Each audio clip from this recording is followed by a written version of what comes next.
trillions could flow through cryptos like Stellar XLM and Zion coins could benefit. How am I arriving at that? How am I coming to that conclusion? Before all of that, please like, please subscribe. It helps us with the YouTube algorithm, and I can keep delivering more and more content like this to you more frequently. Now, with that aside, we need to get back into the article from Bry Wild and really look at what the real world use cases are, how these blockchains work in the real world. You know, how does Ethereum fare to Solana? How does Solana fare to Stellar? We need to dive deeper and discover what's going on with the Showdown. Nathan? The real world, its real world reach. There's no denying that Ethereum boasts a large number of assets on the network, including many fiat-backed stablecoins. However, most of the top stablecoins on the network are backed by the US dollar, USD, Tether, USDT Circle, Paxos, USDP, etc., Euro, and all those other, Euro T, CDO, all of those. Alternatively, Stellar focuses on having a wider world reach with an expansive range of fiat-backed stablecoins issued by a variety of organizations, including Circle with the USDC, Tempo with the Euro, Nigeria with the Naira, Argentina with the Pesos, Tanzania with the Tanzanian shilling, the TZS, issued by ClickPesa, and again, the Argentinian peso issued by Settle. They're all supported currencies on a global scale, which gives users more options with their money, whether that's onboarding the network with a local anchor into local currency backed by a stablecoin, or onboarding through cash directly used with the USDC partnership with MoneyGram. All of Stellar's assets are available to use on Soroban. Having these choices gives the users more control over their money, allows developers more options when building their projects, and fosters constructive competition among anchor services. As the founder of the blockchain-based smart contracts, Ethereum has an extensive DeFi ecosystem. However, the network's general focus is more broad, set on providing a foundation for a new era of internet, whereas Stellar and Soroban are intent on providing the current global financial system, which is supported by the effort to onboard a wider range of assets and establish global on and off ramps. Let's move on to our second showdown. Soroban versus Solana. Solana and Stellar are both known for their fast transaction speeds and low fees, two metrics that are imperative to use in blockchain in the real world. Let's say you're running a blockchain-based point of sale, a POS system at a coffee shop. A customer comes in and orders a medium soya vanilla latte with extra whipped cream. If the system is running on Ethereum network, the customer may have to sit and wait for 3 minutes. Looking at Coinbase, for example, for 3 minutes. And again, looking at Coinbase, for example, which requires 14-minute confirmation to finalize a transaction before the transaction is confirmed. Sadly, then, with ample time for their elaborate coffee order to get cold and for them to stew over the high transaction fee. Ethereum's YTD average fee is, at the time of writing, $1.48 per transaction. That's pretty stumpy, isn't it? If you're running a Stellar or Solana-based application, transactions are confirmed within seconds, and fees are typically not more than a fraction of a cent, making these networks much more viable. However, Fast transaction speeds and low fees aren't the only metrics that matter in the real world. Network reliability and developer onboarding also play a part in bridging the gap between blockchain and practical applications. Network reliability.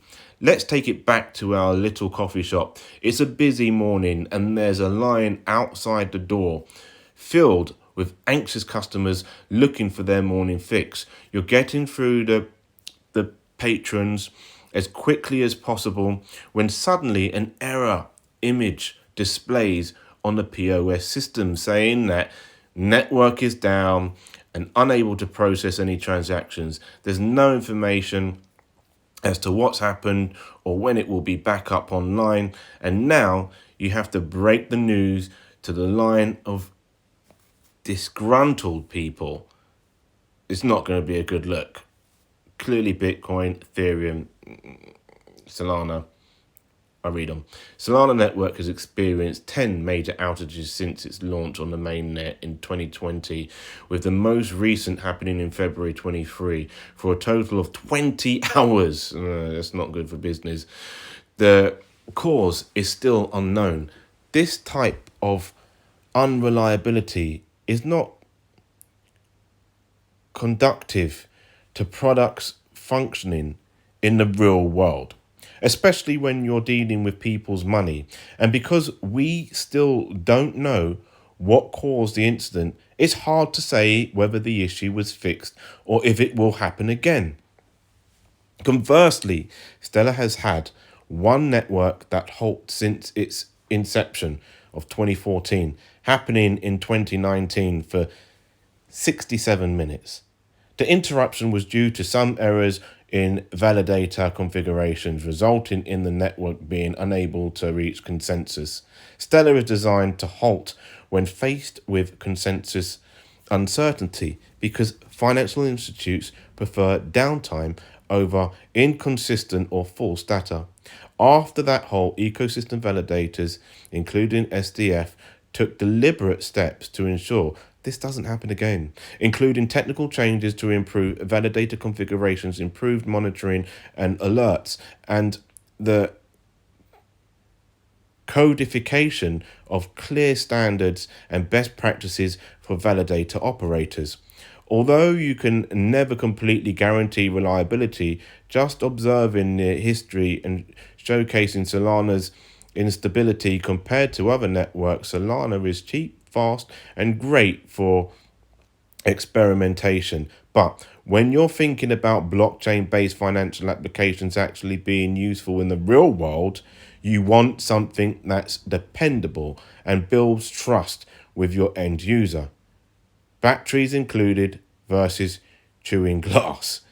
As you can probably imagine, the phrase chewing glass is generally used to describe the painful or difficult experience, and this phrase has been used in reference to developer experiencing on Solana since its launch in 2020, whether referring to how difficult it is to run a validator, challenges within a tech stack, or impact of accidents such as the fall of FTX and SFB. Chewing glass has always been in Solana's DNA. It's even the name of a podcast run by Solana Foundation, with chewing glass is what Solana developers do as the catchphrase for each episode. Christ. While you'd think that eating glass would have a negative connotation, it seems to bring the community together in solidarity despite their various struggles.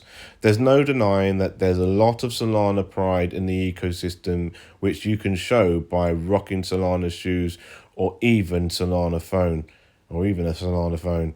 So Soroban, on the other hand, doesn't have brand kicks but does claim an accessible batteries included experience that prioritizes getting developers up and running on the platform quickly.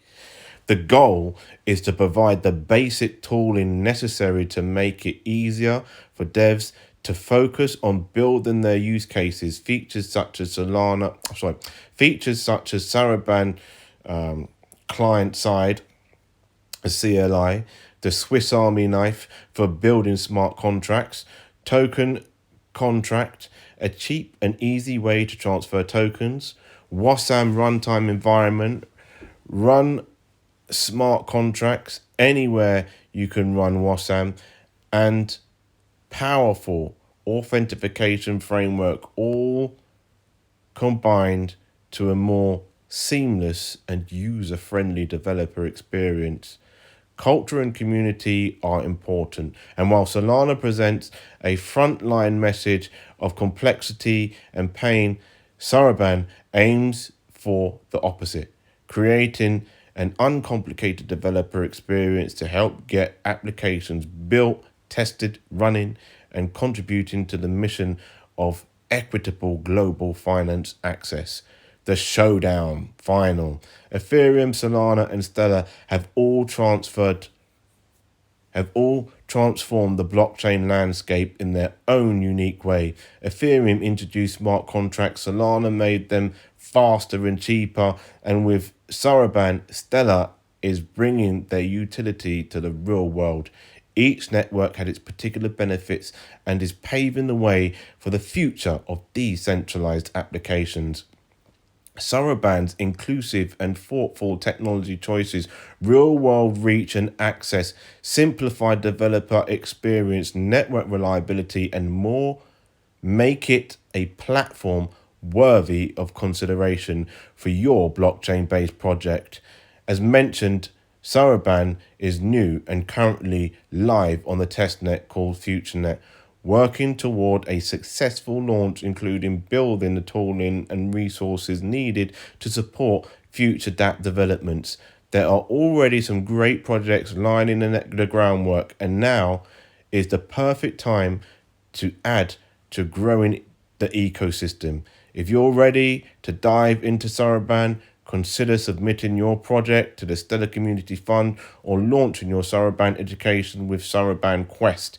Keep your eyes open for more ways to earn rewards as we continue to launch other Soroban adoption fund programs, and keep up to date on the Soroban happenings in the Stellar Development Discord.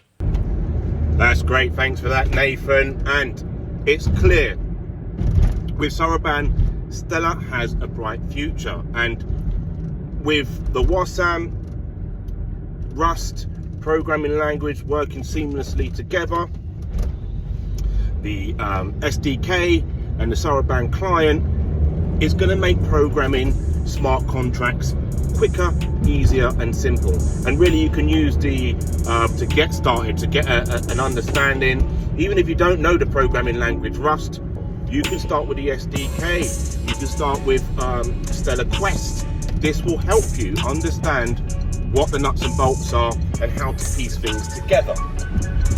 Now, with that said, it's clear Stellar is on the path for true success, for true real-world use cases. With all of these partnerships coming together, institutes, big companies, financial companies are realizing the strength, the power behind Stellar.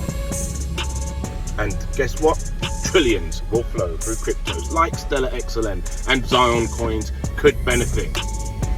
Smash the Zion coin up there, like and subscribe, and I'll see you in the next one. Have a great day now.